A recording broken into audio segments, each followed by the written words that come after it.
What connected you to theater? I first discovered theater when I was born, I think. I knew I was a Broadway fan pretty much as soon as I could walk. When I was about 7 or 8, I played Oliver in our little production, and I was hooked. Ever since that time, I just loved it. I think the experience of seeing theater when you're a kid is major. I was a real Broadway fan when I saw Wicked. Miss Saigon. Hair. Funny Girl. Cats. Peter Pan. What really was the turning point for me was my folks came to North America in the early 70s, and my mother took me to everything on Broadway.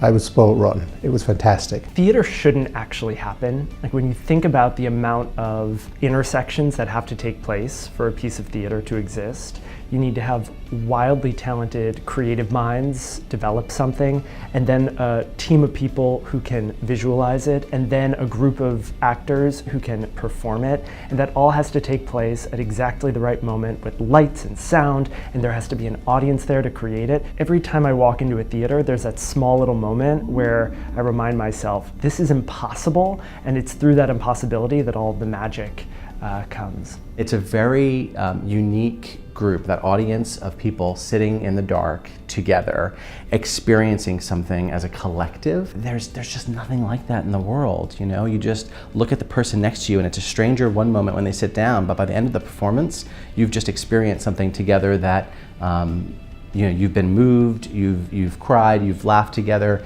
and all of a sudden you've connected in a way I don't think happens in any other form of entertainment. And so that's when I knew this was what I needed to do with my life.